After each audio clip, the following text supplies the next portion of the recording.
Hello বন্ধুরা, কেমন আছো? আশা করি ভালোই আছো। আমিও ভালো আছি। আজকে তোমাদের সাথে আমি রান্নার রেসিপি শেয়ার করতে আসিনি। আজকে তোমাদের সাথে কিছু কথা বলতে এসেছি, মানে আড্ডা মারতে এসেছি সকালবেলা কাজ ফাঁকে। তো আজকে আমাদের ফেসবুক প্ল্যাটফর্মটা দিয়েছে, এত বড় একটা প্ল্যাটফর্ম দিয়েছে আমাদের হাউস ওয়াইফদের জন্য।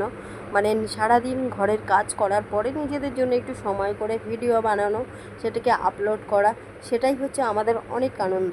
সারাদিনে যা পরিশ্রম আমাদের যায়, তার মধ্যে থেকে এই আনন্দটুকু আমরা বেছে নিয়েছি। তো চলো, সবাই সবার পাশে এরকমভাবে থাকো, সবাই সবার মানে বাড়িতে ঘুরে আসো, আর সবাই সবাইকে ভালোবাসা দাও, দিয়ে এসো, ফুলের ভালোবাসা দিয়ে এসো।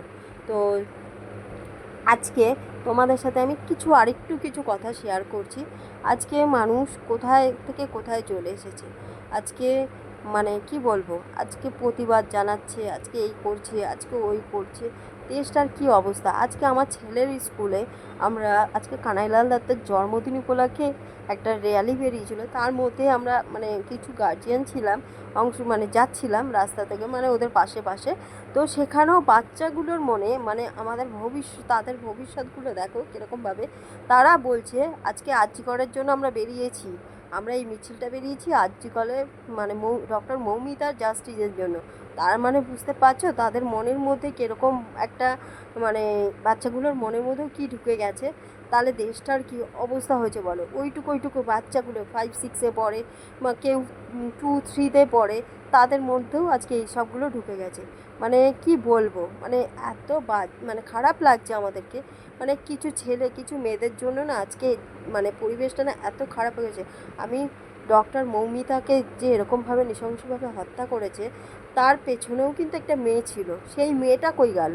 সবাই ছেলেদের নামে দোষ দিচ্ছে। আমি কারো কথা মানে ছেলে মেয়ে উভয় পক্ষকেই বলছি, তোমরা সবাই সব মানে দুই দুই পক্ষই দোষী, কেউ কমতি নয়। মানে ছেলেরাও দোষী, মেয়েরাও দোষী সমানভাবে। মেয়েটা যদি আজকে মানে তাদের সাথে ছেলেদের সাথে না সাথ দিত, তাহলে কি আর আজকে দিনটা আসতো? তো জানি না তোমাদের, আমি কাউকে ছোট করার জন্য এই কথাগুলো বলছি না। তো আমার ভিডিওটা কেমন লাগলো, কথাগুলো কেমন লাগলো জানি না। যদি ভুল ত্রুটি হয় ক্ষমা করে দিও আমার এই ছোট বোনটাকে। আর আমার রান্নাও প্রায় কমপ্লিটের দিকে। এবার আমি রান্নাটা সেরে নিয়েছি, রান্নাটাকে এবার নামিয়ে নেবো। এই দেখো বড়ার তরকারি, তোমাদের সাথে কথা বলতে বলতে আমার বড়ার তরকারি কমপ্লিট হয়ে গেছে। এবার নামিয়ে নিচ্ছি।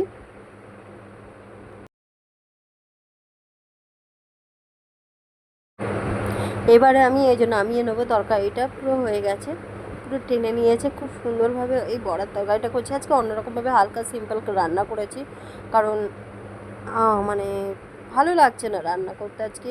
আজকে এই যে ডাল সিদ্ধ করেছি, আর এদিকে হচ্ছে বড়ার তরকারি করেছি, মানে বড়ার তরকারি মানে পেঁয়াজ দিয়ে ঝাল করেছি। তো আমার ভিডিওটা তোমাদের কেমন লাগলো?